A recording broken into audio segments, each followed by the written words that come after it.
Pero aquí en la República Dominicana amaneció las 14 provincias del Cibao en huelga, un llamado, una convocatoria que se hizo desde la semana pasada y que ayer, solamente en San Francisco de Macorís, había un gran contingente de policías antimotines que fueron enviados no solamente a San Francisco, sino a las principales provincias del Cibao. Están solicitando, están pidiendo, están exigiendo obras, pequeñas obras, están pidiendo que se reduzcan eh, eh, los precios de la canasta familiar, están pidiendo también el asunto de combustible. Hubo quema de neumáticos en el día de ayer. Ojalá estamos en un país donde se garantiza el derecho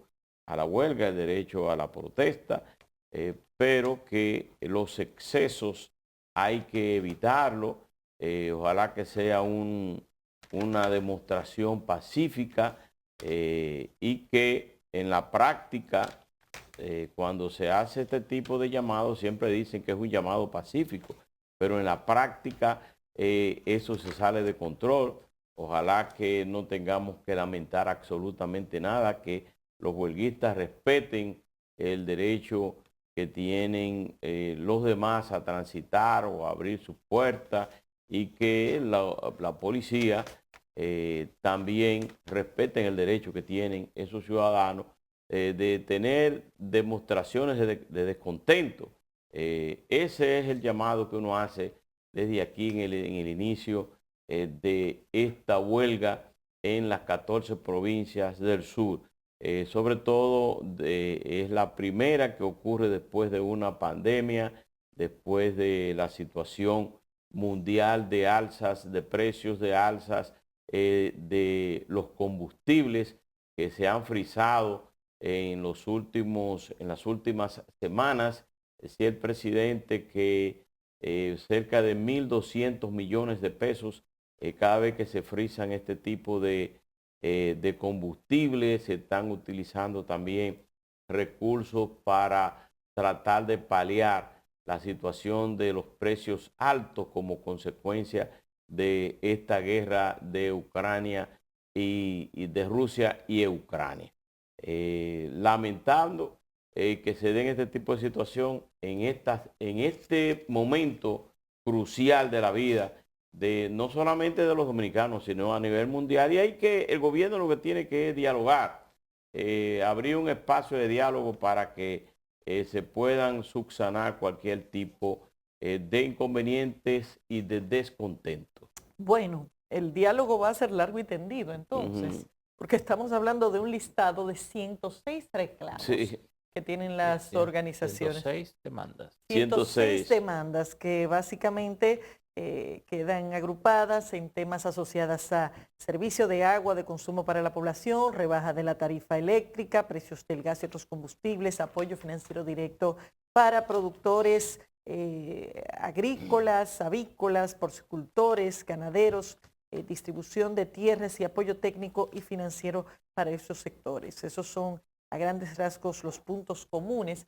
Pero definitivamente esta es una huelga de amplio alcance. Hay que decir también que una huelga de esta dimensión se está produciendo todavía antes de que el gobierno cumpla sus 2 años, cosa que ocurrirá en el próximo agosto. Por lo tanto, muestra un nivel de deterioro del gobierno que apenas tiene 1 año y 8 meses, más o menos, ¿verdad? Sí.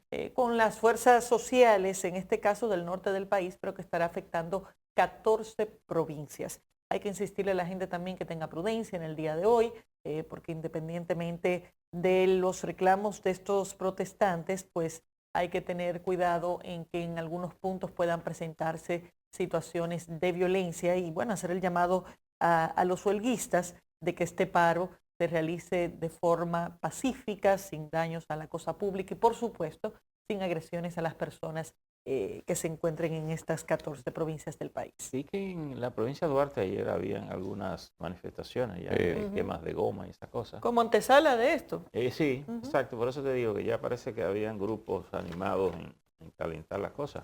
San Francisco tiene una tradición larga sí, con este tipo de huelgas y ese tipo de prácticas. Ahí el grupo entre San Francisco, Navarrete, el Licey al medio, ahí ha habido el FAPO es el que opera por ahí, ¿verdad? Que opera con bastante efectividad en estos llamados. Y yo no sé, a veces digo, porque fíjate que esta es una cosa nueva para el gobierno, pero no es nuevo para el país. Entonces, gobierno tras gobierno, tenemos como los mismos problemas en esos puntos.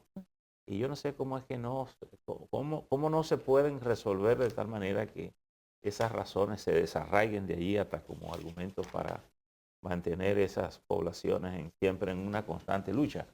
Porque yo, por ejemplo, con Navarrete, yo decía, pero ¿y qué es lo que hay que hacer en Navarrete? Que ningún gobierno puede hacerlo, ¿verdad? Y que le dé como tranquilidad a la gente, pero no, ocurre que no. Tú pasas por ahí, siempre hay un rollo en Navarrete, el Licey al medio, siempre en conflicto. San Francisco posiblemente se mezclan estas y otras razones para muchas de estas manifestaciones, pero bueno, yo creo que en este caso el gobierno lo que tiene que identificar es cuáles de esas cosas pueden atenderse y ver si se abre porque veo ahí que hay cosas que se están pidiendo que son difíciles de cumplir. Por ejemplo, gasolina barata no es posible. Bueno, ahí el gobierno tiene que lidiar con una situación que se ha venido manteniendo desde la campaña. Parte de la campaña en materia de combustibles, el PRM la construyó sobre la lógica de que se iban a hacer transformaciones en la famosa fórmula que iban a terminar beneficiando al consumidor. Pero es imposible ocurrir eso ahora. Pero no, es imposible ni ahora, ni que haya una reducción. Pero el problema no está en las circunstancias actuales. El problema estuvo en construir una campaña. Y después tú dices que no. Exacto, una campaña en base a un discurso que aparentemente no era implementable al más mínimo nivel. Hay unos días de pata que se paga. Así lo demuestra el proyecto de ley de modificación a la ley de hidrocarburos que está en el Congreso Nacional, que al final no cambia nada sustancial y que al final no va a implicar, independientemente del precio del petróleo, los cambios que propone el gobierno en la fórmula de cálculo del precio de los hidrocarburos no tienen impacto a favor de la población. Entonces, el mismo PRM generó una serie de expectativas que lamentablemente no se van a poder cumplir. Eso es lo que dejará es un dinerito más entre los intermediarios. Así es. Entonces, como tampoco es imposible reducir los precios en estos momentos de los productos, porque eso tiene componentes internacionales. Porque eso está ocurriendo en todas partes del mundo. No hay cosa que no se pueda un gobierno entenderse con la sociedad, porque si es así hay una quiebra del gobierno en la sociedad. El gobierno tiene que ver razonablemente de todas esas cosas, porque todo el que hace una manifestación como esa tiene un pliego de demanda amplio, que no siempre son factibles conversar. Pero a veces se hace amplio para conseguir algunas cosas. Entonces, ¿qué cosas es posible conseguir? Bueno, ahí se habla de agua. Ahí se habla de temas agrícolas. Yo pienso que el tema agrícola, que el gobierno lo ha tenido además muy en prioridades, porque incluso el presidente se fue la semana pasada, ¿verdad? A Bonao, ahí apareció hasta en un tractor iniciando la producción arrocera. Entonces, en un momento como este, el sector agrícola es un sector fundamental para cualquier economía, sobre todo porque te da la seguridad alimentaria.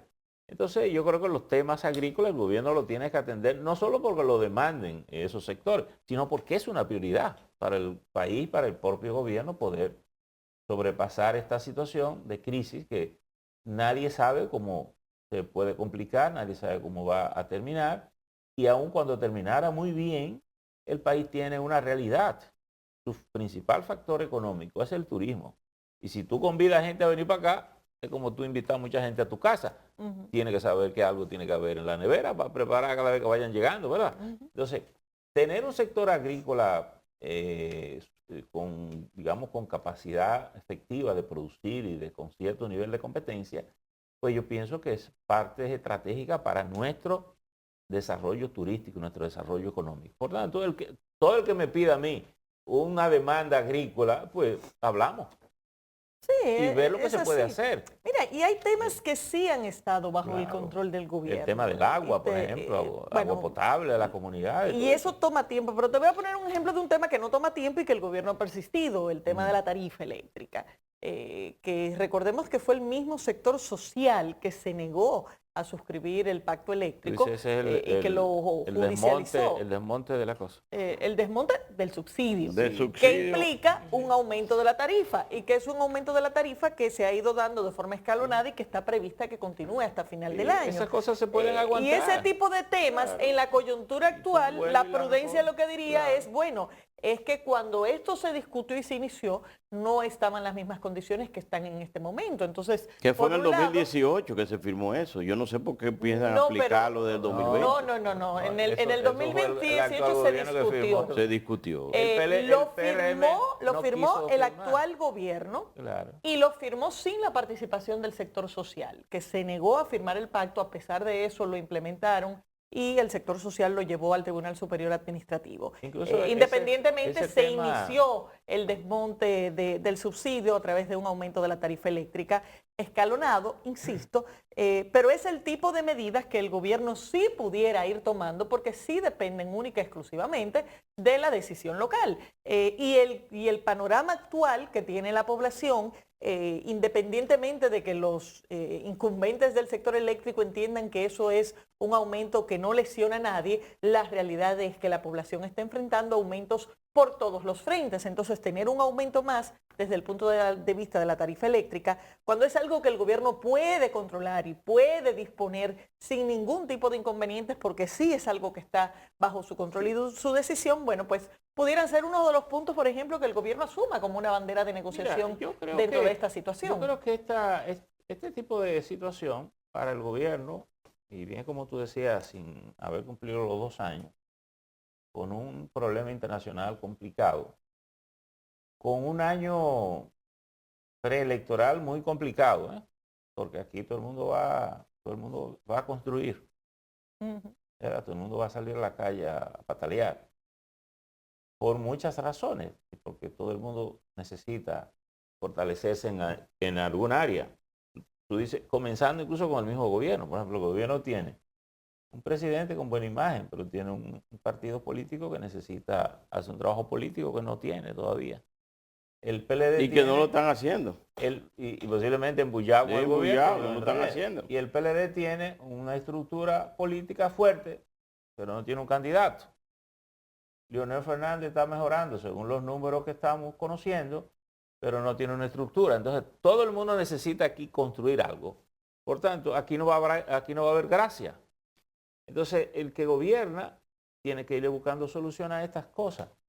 Y es manejar los temas con inteligencia, porque no siempre todo hay que hacerlo en el tiempo en que la burocracia cree que hay que hacerla.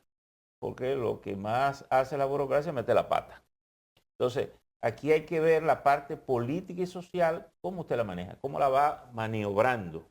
Entonces, un tipo sentado en un escritorio con aire acondicionado, que a veces ni siquiera quiere que lo moleste, no entiende el problema abajo de cómo la gente sobrevive. Entonces, yo creo que ahí hay temas que son demandas legítimas de los sectores, insisto, los temas agrícolas, los temas del agua. Porque ¿qué pide a veces la gente? Bueno, que le pongan el sistema de agua potable y obviamente el agua es una riqueza incalculable para una comunidad.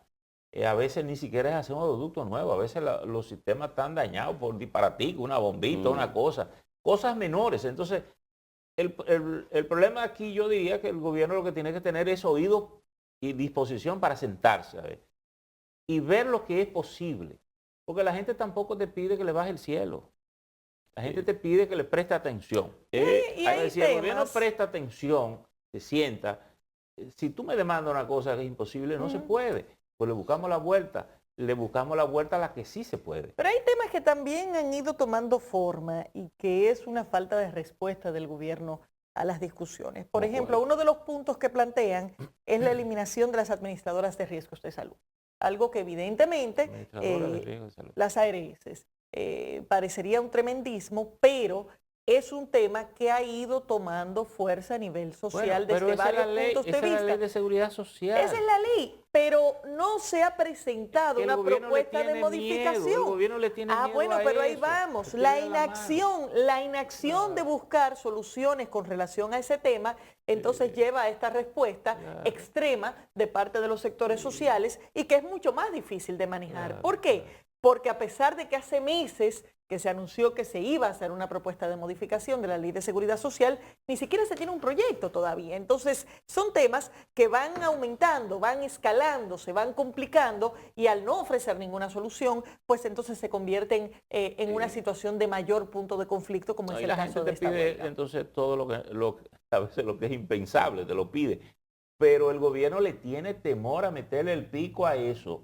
Y es tal vez la única cosa que el gobierno tiene, donde hay recursos suficientes para mejorar el servicio de la gente, es ahí, y el gobierno, al no hacer nada, lo que está favoreciendo a los grupos están enriqueciendo con esa fuente de riqueza. Insisto, y las empresas pagamos por eso, y los trabajadores pagan por eso, para preservar la salud de la gente. Pero se le hace un daño terrible al mismo sistema cuando no se da respuesta a los reclamos que la gente está teniendo con muchos puntos. Y no me refiero a reclamos oportunistas o a reclamos que tengan básicamente un filo político de interés con relación a este tipo de temas. Pero todo el mundo reconoce que hay puntos importantes de mejora en el sistema, algunos en la ley, otros en la práctica. Entonces, en la medida en que el tema se deja sin soluciones, pues en esa misma medida se va creando el caldo de cultivo para que se presenten este tipo de reclamos. Y miren qué cosa más interesante, el gobierno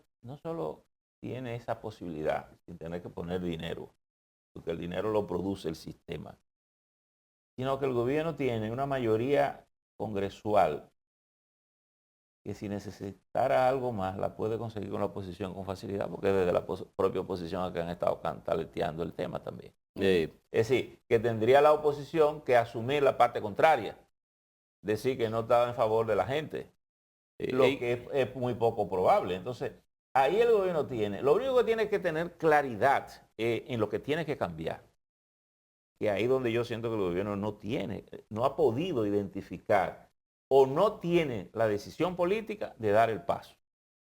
Sin duda que la huelga que se está escenificando desde las 6 de la mañana en